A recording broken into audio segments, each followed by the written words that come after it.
नमस्कार दोस्तों, GS with Manish में आप सभी प्रिय मित्रों का हार्दिक स्वागत है। दोस्तों, आज की क्लास में हम सभी केबीएस पीआरटी 2022 के लिए पर्यावरण अध्ययन के सिलेबस के अनुसार सजीव, पादप और जंतु से संबंधित तीसरी क्लास में कुछ और परीक्षा उपयोगी महत्वपूर्ण प्रश्नों की चर्चा आपके बहुमूल्य समय को ध्यान में रखते हुए करेंगे और आप सभी को बहुत ही कम समय में ईबीएस के प्रश्नों की महत्वपूर्ण श्रृंखला से अवगत कराने का प्रयास किया जाएगा। ठीक है, इसी बातों को ध्यान में रखते हुए आज की क्लास को शुरू किया जाता है, जिसमें हमारा आज का पहला प्रश्न है, क्रिया जिसके द्वारा पौधे प्रजनन करते हैं कहलाती है? प्रकाश संश्लेषण, वाष्पीकरण, संघनन या परागण? तो वह प्रक्रिया जिसके द्वारा पौधे प्रजनन की प्रक्रिया करते हैं उसे हम परागण कहते हैं। तो ऑप्शन नंबर 4 हमारा इस प्रश्न का सही आंसर हो जाएगा। अगला प्रश्न देखेंगे। हमारा अगला प्रश्न कह रहा है कि सैक जिसे हम लाइकेन कहते हैं वह क्या है? एक परजीवी है, एक रसायन पोषी है, एक अपघटक है या एक सहजीवी है? तो लाइकेन जो होता है एक प्रकार का सहजीवी है, अतः ऑप्शन नंबर 4 हमारे इस प्रश्न का सही आंसर हो जाएगा। अगला प्रश्न देखेंगे। हमारा अगला प्रश्न कह रहा है, लौंग और केसर पौधे के किस भाग से प्राप्त होते हैं? जड़ से, तना से, फूल से या फल से? तो लौंग और केसर जो होते हैं यह पौधे के फूल भाग से प्राप्त किए जाते हैं, अतः ऑप्शन नंबर 3 हमारा इस प्रश्न का सही आंसर हो जाएगा। अगला प्रश्न देखेंगे इसी क्रम में। हमारा अगला प्रश्न कह रहा है कि किसी जगह के फ्लोरा तथा फौना सूचित करते हैं, अर्थात फ्लोरा तथा फौना किसी जगह की किस चीज को सूचित करते हैं? पेड़ पौधे तथा जंतुओं को, मछलियों या पेड़ पौधों को, जंतुओं एवं मछलियों को या फिर पक्षियों एवं पेड़ पौधों को? तो किसी भी जगह के फ्लोरा तथा फना जो होते हैं यह पेड़ पौधों एवं जंतुओं को सूचित करते हैं, अतः ऑप्शन नंबर 1 हमारा इस प्रश्न का सही आंसर हो जाएगा। अगला प्रश्न देखेंगे।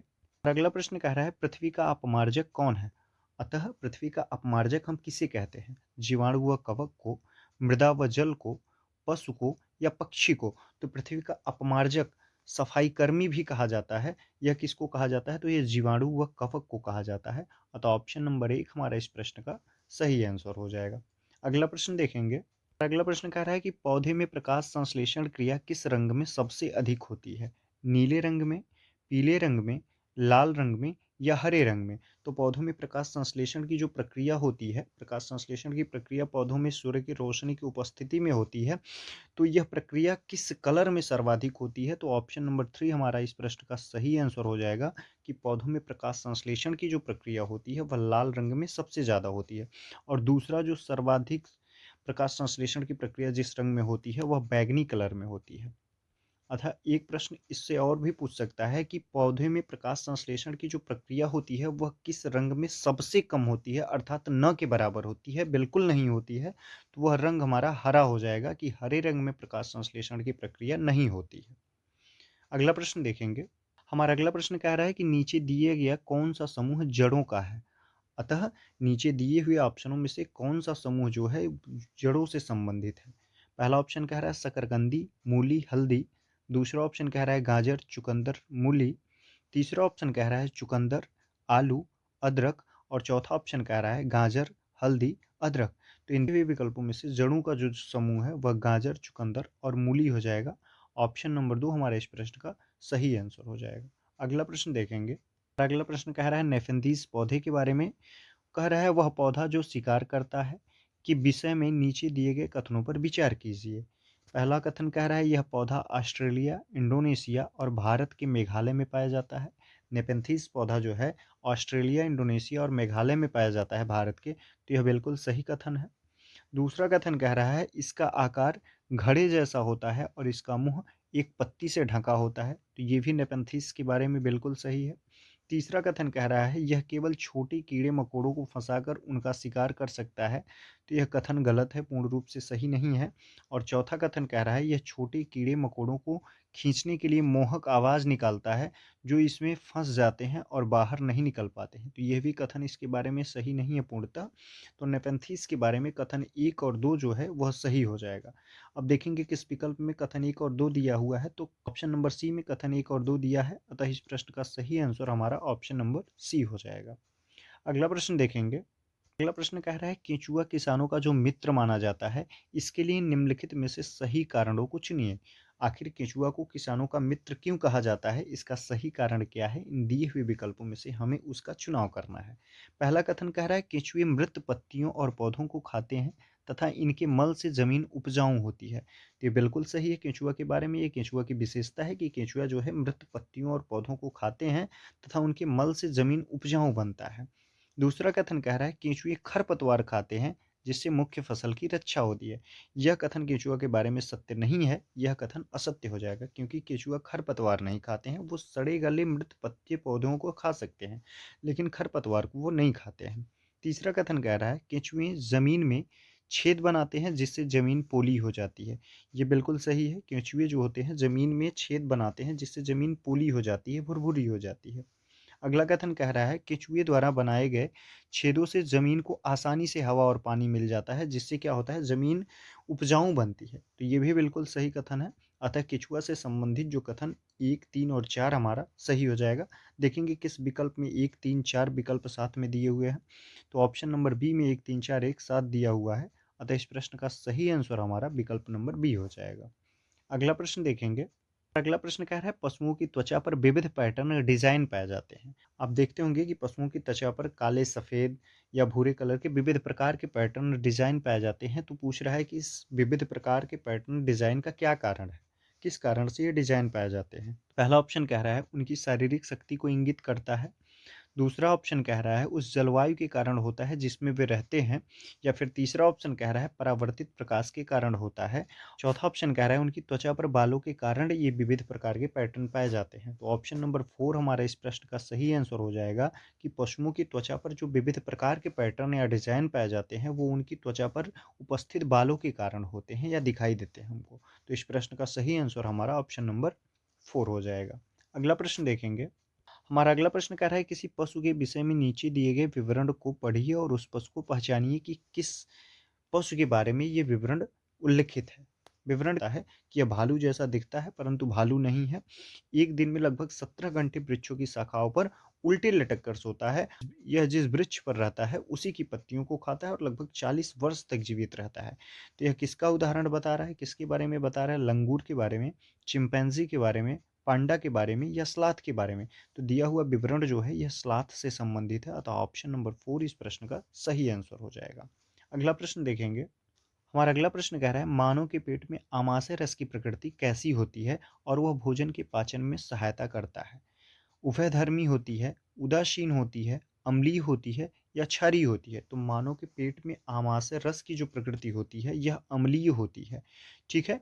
यह अम्लीय किस क्यों होती है? क्योंकि हाइड्रोक्लोरिक अम्ल जो होता है यह आमाशय में पाया जाता है जिसके कारण से भोजन का पाचन किया जाता है। प्रकृति जो होती है अम्लीय होती है। हमारा अगला प्रश्न कह रहा है बगुला भैंस पर बैठता है क्योंकि। पहला ऑप्शन कह रहा है बगुला भैंस को डराना चाहता है। दूसरा ऑप्शन कह रहा है बगुला तथा भैंस में सहजीवी का संबंध है। तीसरा ऑप्शन कह रहा है बगुला मनोरंजन के लिए भैंस पर बैठता है। और फिर चौथा ऑप्शन कह रहा है भैंस बगुले को एक स्थान से दूसरे स्थान तक आने जाने में मदद करता है। तो बगुला भैंस पर बैठता है क्योंकि बगुला तथा भैंस में सहजीवी का संबंध होता है। बगुला भैंस की पीठ पर बैठता है तो भैंस की पीठ से, उसके शरीर से कीड़े मकोड़ों को खा करके अपना पेट भरता है और इससे भैंस की गंदगी की भी सफाई हो जाती है। दोनों सहजीवी संबंध है दोनों में। अतः ऑप्शन नंबर बी हमारा इस प्रश्न का सही आंसर हो जाएगा। हमारा अगला प्रश्न कह रहा है निम्नलिखित में से जड़ का कौन सा कार्य पौधे के लिए नहीं है? पहला ऑप्शन है जल तथा खनिज का अवशोषण करना। जड़ का पेड़ के लिए बिल्कुल ये सही कार्य है। दूसरा ऑप्शन कह रहा है भोजन भंडारण संचित करना। ये भी बिल्कुल सही है। तीसरा कह रहा है ह्यूमस उपलब्ध कराना। और चौथा कह रहा है पौधे को सहारा देना। तो जड़ का ये भी प्रमुख कार्य है पौधे को सहारा देना, लेकिन ह्यूमस उपलब्ध करवाना ये जड़ का कार्य नहीं है। अतः इस प्रश्न का सही आंसर हमारा ऑप्शन नंबर 3 हो जाएगा कि निम्न दिए हुए विकल्पों में से जड़ का कार्य जो है यह नहीं है पौधों को ह्यूमस उपलब्ध करवाना। अगला प्रश्न देखेंगे। हमारा अगला प्रश्न कह रहा है निम्नलिखित में से किसकी सुनने की शक्ति इतनी तीक्ष्ण होती है कि वह वायु से पत्तों के हिलने की ध्वनि और घास पर किसी जानवर के चलने की ध्वनि में अंतर कर सकता है? कुत्ते की, बाघ की, गिद्ध की या रेशम के कीड़े की? तो निम्न दिए हुए विकल्पों में से बाघ की सुनने की प्रवृत्ति इतनी तीक्ष्ण होती है कि वह वायु से पत्तों के हिलने की या फिर घास पर किसी जानवर के चलने की ध्वनि में अंतर समझ सकता है। अतः इस प्रश्न का सही आंसर ऑप्शन नंबर बी हमारा हो जाएगा। अगला प्रश्न देखेंगे। हमारा अगला प्रश्न कह रहा है निम्नलिखित में से कौन सी विशेषता बरगद के पेड़ की जड़ों की नहीं है? पहला ऑप्शन कह रहा है जड़ें शाखाओं से नीचे लटकती हैं। बिल्कुल बरगद की जड़ की विशेषता है। दूसरा ऑप्शन कह रहा है इसमें ज़मीन के भीतर जड़ें होती हैं, ये भी सही है। तीसरा ऑप्शन कह रहा है जड़ें भोजन का भंडारण करती हैं, बरगद के पेड़ के बारे में यह कथन सही नहीं है।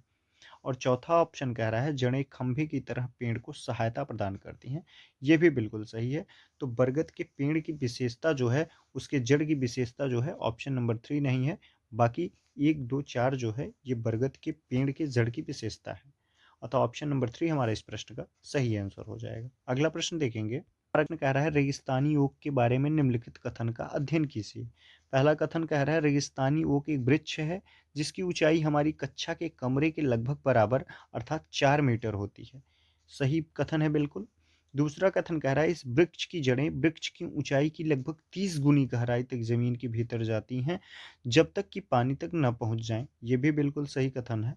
और तीसरा कथन कह रहा है इस वृक्ष के तने में पानी एकत्रित होता है, ये भी बिल्कुल सही है। और उस पानी का प्रयोग लोग पीने के लिए भी करते हैं, छोटी सी पाइप लगा करके। और चौथा कथन कह रहा है यह वृक्ष अबू धाबी में पाया जाता है, तो यह बिल्कुल गलत कथन है क्योंकि जो रेगिस्तानी ओक है यह ऑस्ट्रेलिया में पाया जाता है। अतः कथन 4 जो है यह रेगिस्तानी ओक से संबंधित नहीं है, बाकी 1, 2, 3 जो कथन है यह रेगिस्तानी ओक से संबंधित है। अतः ऑप्शन नंबर 1 हमारा इस प्रश्न का सही आंसर हो जाएगा। अगला प्रश्न देखेंगे। हमारा अगला प्रश्न कह रहा है निम्नलिखित में से वह कौन सा जानवर है जिसके अग्र दांत हमेशा बढ़ते रहते हैं, वे दांतों को बहुत अधिक लंबा न होने देने की वजह से वस्तुओं को काटते रहते हैं।